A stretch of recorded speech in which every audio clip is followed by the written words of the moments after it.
Ma'am सुबह school जाते हैं, दोपहर में कोचिंग करते हैं, रात का थोड़ा बहुत टाइम बचता है तो वहां पर क्वेश्चन सॉल्व करने की कोशिश करते हैं।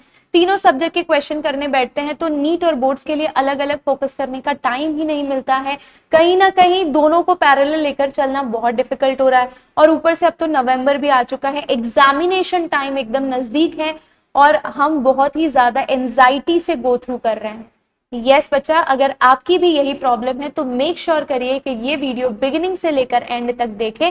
नमस्कार, आदाब, सत श्री अकाल एंड केम शो। Myself Saloni Singh, your chemistry NEET UG mentor. की हाल चाल बच्चा लोग, कैसे हैं आप सब? सो बच्चा, ये बहुत ही कॉमन प्रॉब्लम है। हर साल हर वो बच्चा जो नीट की तैयारी कर रहा है, कहीं ना कहीं अगर वो बोर्ड्स भी साथ में अटेंड कर रहा है तो उसे ये प्रॉब्लम फेस करनी ही पड़ती है। और ये प्रेशर बिल्डअप होता जाता है, पाइल अप होता जाता है जैसे ही नवंबर से दिसंबर, दिसंबर से जनवरी में मूव ऑन करते हो।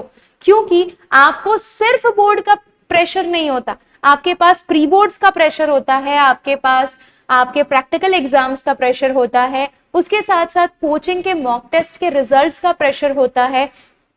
और ये सारी चीजें कहीं ना कहीं आपको डीमोटिवेट करती हैं। बट बेटा, आज का सेशन में आपको शॉर्ट तरीके बताऊंगी कि कैसे आप सेल्फ एश्योर्ड रहें।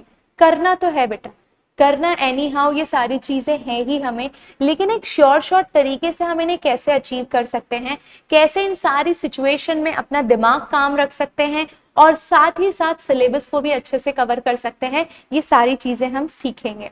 चलिए तो शुरुआत करते हैं। सबसे पहले ये देखते हैं कि हमारे पास कॉमन टॉपिक्स कौन से हैं बेटा। तो हमारा पहला फोकस होना चाहिए कि हमें सिमिलर टॉपिक्स पे ज्यादा ध्यान देना है। अब अगर आप सिमिलर टॉपिक्स पे ध्यान देंगे और मैं बोर्ड्स का सिलेबस देखती हूँ बच्चों, तो सीबीएसई बोर्ड्स के सिलेबस में आपका 12th का सिलेबस है, करेक्ट। एंड अगर मैं नीट का सिलेबस भी फोकस करती हूँ तो नीट के सिलेबस में भी 12th का सिलेबस 50% आता ही आता है। अब मैं पैटर्न ऑफ एग्जामिनेशन की बात करूं बेटा, तो दोनों ही सिचुएशन में एमसीक्यू क्वेश्चंस पूछे जाते हैं, चाहे वो आपका नीट हो चाहे सीबीएसई बोर्ड्स हो, वहां पर भी आपको MCQ questions any how attempt करने ही करने हैं। तो मेरा तो पहला प्रायोरिटी यही होना चाहिए कि मुझे 12th का सिलेबस बहुत अच्छे से एमसीक्यूज के साथ, एनसीईआरटी की बुक बैक के साथ और प्रीवियस ईयर्स के क्वेश्चन के साथ कवर करना है। ये क्लैरिटी दिमाग में होनी चाहिए कि चल यार 11th का सिलेबस एक बार साइड पे रखते हैं, पहले 12th को उठाते हैं।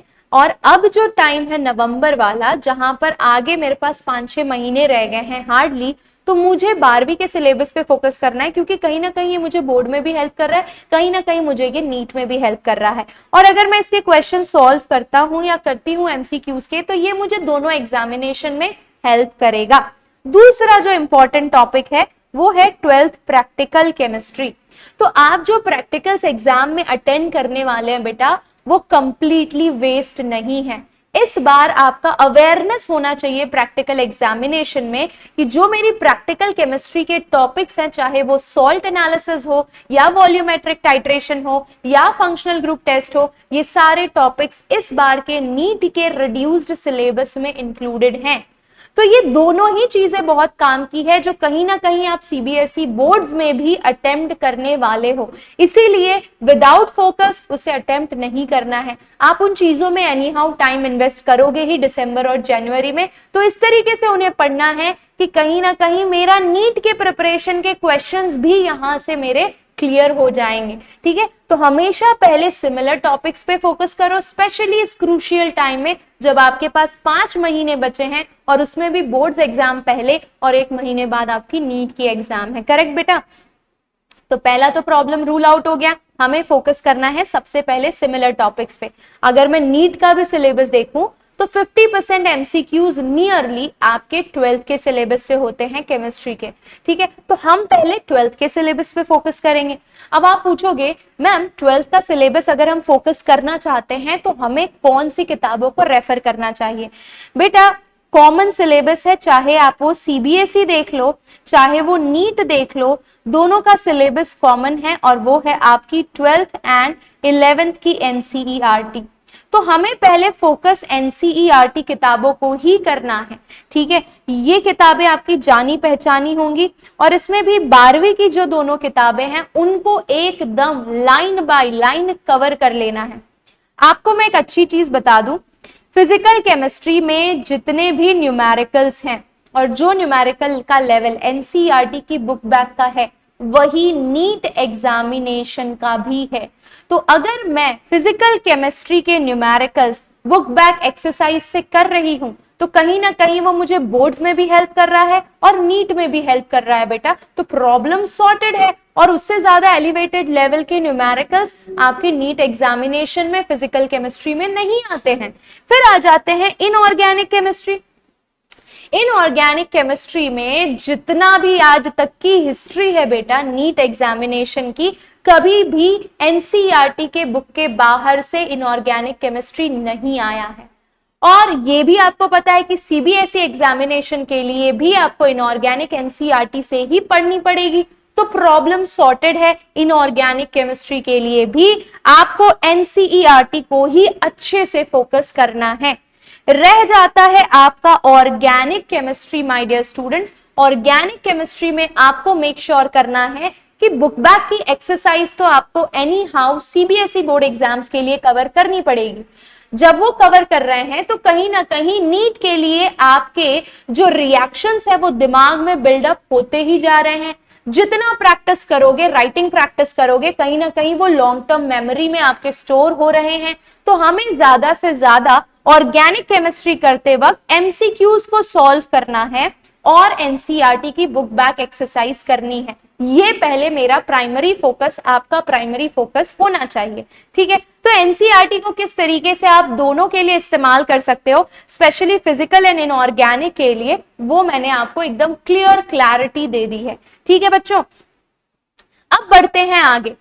दिमाग ये चलेगा आपका कि मैम फिर भी एक बार बता दीजिए कि हम नीट को प्रायोरिटाइज करें या बोर्ड्स को प्रायोरिटाइज करें। बेटा आपकी प्रायोरिटी हमेशा नीट के लिए होनी चाहिए, क्योंकि नीट जो आपकी कॉम्पिटिटिव एग्जाम है वो थोड़ी सी लेवल अप है सीबीएसई बोर्ड एग्जाम से। और आपको अच्छे से पता है कि यार मैं ये कर ले रही हूँ, मतलब कैसे कर ले रही हूँ। आप haloalkanes and haloarenes में सीबीएसई बोर्ड एग्जाम में सिर्फ SN1 एंड SN2 पढ़ रहे होंगे, लेकिन नीट एग्जामिनेशन के अंदर SN1, SN2, E1, E2, even in presence of conjugate base बेटा, intramolecular elimination reaction, neighbouring group participation, तो आप एक लेवल अप उठा रहे हैं अपने आप को ऑर्गेनिक केमिस्ट्री में कहीं ना कहीं, एंड इस लेवल तक जा रहे हैं तो आपको SN1 और SN2 बेसिक तो आएगा ही ना बेटा। तो हमेशा अपने आप को टफ चीज के लिए अगर रेडी रखोगे तो आसान चीजें आपको अपने आप आने लगेंगे। तो प्रायोरिटाइज करो अपना नीट सिलेबस पहले, और उसमें भी नीट का 12th सिलेबस, तो आपका ऑटोमेटिक नीट और बोर्ड्स का प्रिपरेशन साथ में हो जाएगा। कब स्विच करना है, क्योंकि मोड ऑफ आंसरिंग सिर्फ डिफरेंट है। अगर मैं इनऑर्गेनिक या फिजिकल या ऑर्गेनिक की बात करूं बेटा, इनऑर्गेनिक में स्टेटमेंट बेस्ड क्वेश्चंस होंगे, correct. Mode of answering is different. MCQ questions आएंगे आपके नीट में, लेकिन अगर आप सीबीएसई बोर्ड एग्जाम में देखते हो तो आपको राइटिंग प्रैक्टिस की जरूरत होती है, नो डाउट। तो भैया फिजिकल केमिस्ट्री में तो बच्चों न्यूमेरिकल वैसे भी आप सॉल्व करके ही एमसीक्यू में टिक करोगे, बिना सॉल्व किए तो आंसर आते नहीं है। बस फर्क ये होगा कि सारे स्टेप्स आपको सीबीएसई में मेंशन करने होंगे और नीट में आपको बिना मेंशन किए आंसर लाने के लिए तो स्टेप्स फॉलो करने पड़ेंगे, ठीक है। तो हमें करनी तो प्रैक्टिस सब है, लेकिन एक टाइम एग्जैक्ट मैं बताऊंगी, यानी कि बोर्ड एग्जाम से 2 महीने पहले, यानी कि जनवरी के अंदर बेटा आप राइटिंग प्रैक्टिस पे फटाक से स्विच कर सकते हो। बट तब तक के लिए you can stick to solving more and more MCQs, correct. चौथा बहुत इंपॉर्टेंट मुद्दा है कि जब भी आप पढ़ने बैठते हो बेटा, तो डीमोटिवेशन का कारण ही यही होता है कि आपके कहीं ना कहीं डाउट्स एज इट इज रह जाते हैं। आप करते हो, क्वेश्चन सॉल्व करते हो, एमसीक्यू सॉल्व करते वक्त मैम मुझे ये क्वेश्चन नहीं आ रहा है, आपने 4 मिनट वेस्ट किए, 5 मिनट वेस्ट किए, 7 मिनट वेस्ट किए, एंड फाइनली जब गलत होने लगा, पहला भी गलत हो गया, दूसरा भी गलत हो गया, तो मैंने क्या किया, गिव अप कर दिया, मुझे नहीं मन कर रहा पढ़ने का। ये आधे से ज्यादा बच्चों की प्रॉब्लम है। इसीलिए जरूरत है ये समझने की कि किसी भी क्वेश्चन में 4 से 5 मिनट एमसीक्यू पे ज्यादा वेस्ट नहीं करना है। आपको ये समझ जाना है कि इससे ज्यादा टाइम लग रहा है तो कहीं ना कहीं मेरा ये डाउट है, और डाउट को आपको सॉल्व करना है, सर्कल करना है, उस क्वेश्चन में टाइम वेस्ट अननेसेसरी नहीं करना है। स्कूल के टीचर, कोचिंग के टीचर, आपके यूट्यूब के टीचर्स, जिन टीचर्स से भी आपको ये फील हो जाता है कि नहीं यार ये टीचर मेरा डाउट सॉल्व कर देंगे और मुझे इस क्वेश्चन या इस कॉन्सेप्ट में कॉन्फिडेंस आ जाएगा, उन टीचर्स के साथ फटाक से स्विच कर लो, अपने डाउट सॉल्व कर लो बेटा। 4 से 5 मिनट से ज्यादा टाइम वेस्ट मत करो उसके ऊपर, ठीक है। रह जाती है मैम हम नोट्स कहाँ से लाएं, तो बेटा अक्सर हर बच्चा जो भी टॉपर उठा लो वो अपने कोचिंग के जो नोट्स होते हैं वो रेफर करता है। कोचिंग के नोट्स रेफर करने के लिए आपको एक प्रॉपर नोट्स बनाने भी होंगे, ठीक है। तो टीचर जो राइटिंग में आपको नोट्स लिख के देता है उसको अच्छे से रेफर करिए, उसके साथ साथ एनसीईआरटी अच्छे से रेफर करिए एंड दुनिया भर के मैक्सिमम अच्छे क्वेश्चन सॉल्व करिए। यानी कि आपको एक एक्सपर्ट क्वेश्चन बैंक की आवश्यकता होगी एंड उस एक्सपर्ट क्वेश्चन बैंक से मैक्सिमम टू मैक्सिमम पर चैप्टर 300 एमसीक्यूज सॉल्व करिए। ये टारगेट रखिए मिनिमम कि मुझे हर चैप्टर में 300 एमसीक्यूज तो सॉल्व करने ही है, जिसमें पीवाईक्यूज, एनसीईआरटी बेस्ड एमसीक्यूज सब इंक्लूडेड हो। आपको नहीं लगता इतना करने के बाद आपकी बोर्ड्स की प्रिपरेशन ऑटोमेटिकली ट्रैक पर आ जाएगी, ठीक है। आखिरी बहुत इंपॉर्टेंट एंड मेन मुद्दा है कि 11वीं के लिए कोशिश करिए कि पूरे दिन में कुछ नहीं तो एटलीस्ट 1 घंटा आप निकाल पाए। 1 घंटा आपको निकालना है कि आप 11 के टॉपिक्स को फिर से रिवाइज कर पाए, उनके कॉन्सेप्ट्स को बच्चा गो थ्रू कर पाए, ठीक है। अब ये आप कैसे कर सकते हैं, बड़ा ही सिंपल है। देखिए हर वक्त लाइव सेशन अटेंड करना पॉसिबल नहीं है, specially when you are managing your coaching as well as your school, सब चीजें पॉसिबल नहीं हो पाती है। तो यार एक टाइम होता है कि भाई 10 से 11 का मेरे पास टाइम है मैम, या 11 से 12 का टाइम है, तो उस टाइम पे बेटा आपके पास अगर कोई रिकॉर्डेड लेक्चर्स हैं, बेस्ट लेक्चर्स 11th के, तो वो आप फटाफट से देख लीजिए, क्योंकि वो खाने के बाद नींद आने वाला टाइम होता है, एक शॉर्ट ड्यूरेशन के लिए नींद आती है। उस टाइम में अगर आप रिकॉर्डेड लेक्चर्स पे फोकस कर लेते हैं तो आपका रिविजन हो जाता है। अब आप बोलोगे मैम ये बातें तो बहुत अच्छी है, लेकिन हम ये सारी चीजें लाएंगे कहाँ से? तो बेटा आपकी सलोनी दीदी भी, आपकी सलोनी मैम भी क्लास 24 एप्लीकेशन पर बहुत सारे लाइव सेशंस कंडक्ट करते हैं, यानी आपकी पूरी 11th की रिकॉर्डिंग हमने एक जगह रख रखी है। कहां पर रख रखी है? तो क्लास 24 एप्लीकेशन पे। आपको क्या करना है, ये क्लास 24 एप्लीकेशन प्ले स्टोर से डाउनलोड कर लेना है, जीमेल से लॉगिन करके नीट कैटेगरी सिलेक्ट करनी है बेटा, एंड नीट कैटेगरी सिलेक्ट करके ये प्रहार 2024 का जो बैच है, ये ईयर लॉन्ग बैच है, इसके अंदर सारे रिकॉर्डेड सेशंस अवेलेबल हैं, 11th के 12th के बेस्ट लेक्चर्स, जहां बच्चे को डाउट हो सकता है ऐसी चीजें वहां पर आपको एक्सप्लेन की गई हैं बच्चा। तो आप इस पर्टिकुलर सेगमेंट को एक्सप्लोर कर सकते हैं, जहां पर आपको फिजिक्स के रिकॉर्डेड लेक्चर्स, बायो के रिकॉर्डेड लेक्चर्स, केमिस्ट्री के रिकॉर्डेड लेक्चर्स, सारी चीजें मिल जाएंगी। तो ये कोर्स बच्चा जहां पर आपको सारी recordings along with study material available है। आप अगर चाहें, ये जो मैंने आपको बोला ना कि एक्सपर्ट क्वेश्चन बैंक नहीं है तो टेंशन मत लीजिए। आप अगर ये सोच रहे हो कि मेरे पास कोचिंग के नोट्स नहीं है तो टेंशन मत लीजिए। आप अगर ये सोच रहे हैं मेरे पास क्वेश्चन बैंक नहीं है, टेंशन मत लीजिए। आपको ये सारी चीजें यहाँ पर मिल जाएंगी अगर आप जेन्युइनली सीरियसली करना चाहते हैं तो, ठीक है। अगर नहीं अप्रोच कर पा रहे हैं, सिंपल एक काम करिए बच्चा लोग, इस नंबर पे कॉल करके और पूछ लीजिए कि इस कोर्स में कैसे एनरोल होना है, या फिर मैं कैसे इन सारे लेक्चर्स को, नोट्स को, क्वेश्चन बैंक को एक्सेस कर सकती हूँ या कर सकता हूँ, ठीक है। तो ये आपका हेल्पलाइन नंबर है, you can connect on this number and ask about the same, ठीक है। एंड सबसे इंपॉर्टेंट बात बेटा, एक रियलिस्टिक स्टडी गोल बनाओ।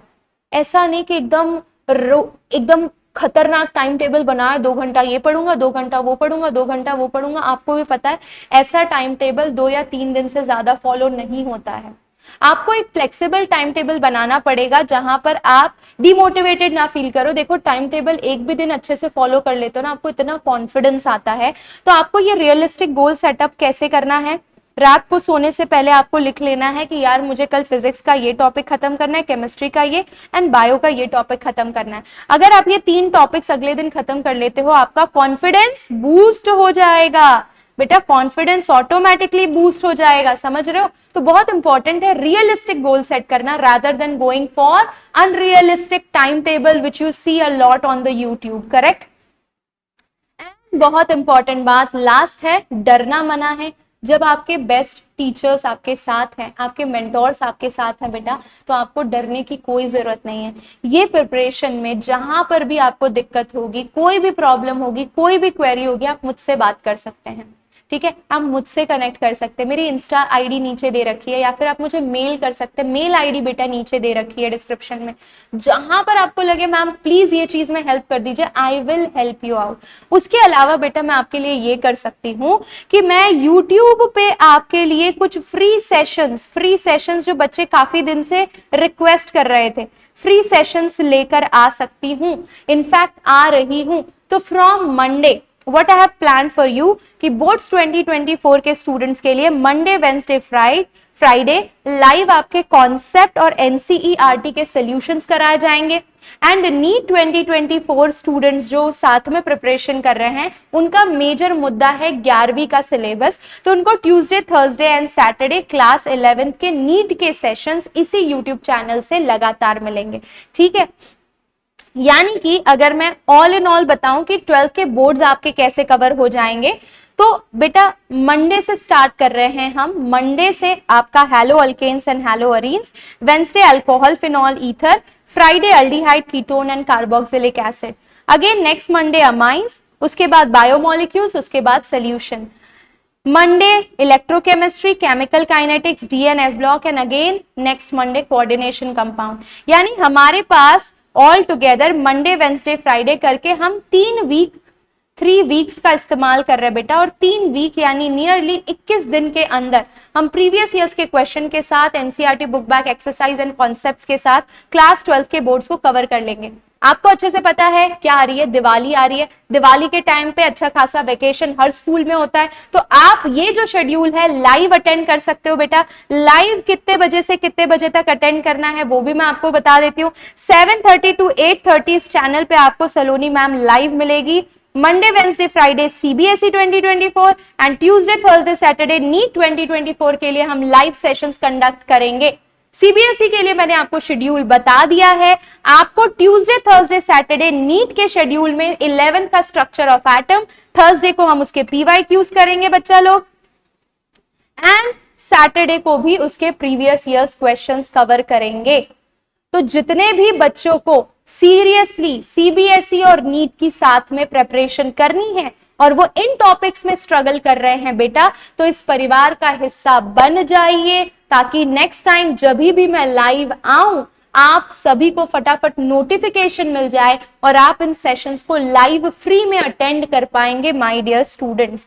ये सारे सेशंस लाइव होंगे बेटा, लेकिन अगर आपको रिकॉर्डिंग भी चाहिए तो वो सारी आपको क्लास 24 में प्रहार बैचेस में मिल जाएंगी। वहां पर भी आप रिकॉर्डेड लेक्चर्स एक बार अपने पास लैपटॉप में लेकर रख सकते हो, आपकी चॉइस है। या तो ये लाइव अटेंड कर लो, ठीक है, लाइव अटेंड कर लो बेटा। 7:30 to 8:30 हम रेगुलर सेशंस कंडक्ट करेंगे, आपकी सारी प्रॉब्लम सॉर्ट हो जाएगी। टाइम टेबल बता दिया है, Monday, Wednesday, Friday, Tuesday, Thursday, Saturday हमारा नीट चलेगा, ठीक है। आई होप सारे पॉइंट्स क्लियर कर दिए बच्चा। तो अभी के अभी मेक श्योर करिए कि ये टाइम टेबल इसी के अकॉर्डिंग सेट कर लीजिए। आप ही लोगों ने कहा था कि मैम प्लीज हमारे लिए ऐसी सीरीज लाइए, और ये सीरीज बच्चा आप ही लोगों के लिए स्टार्ट की जा रही है ताकि हम आपके प्रॉब्लम्स को सॉल्व कर सके।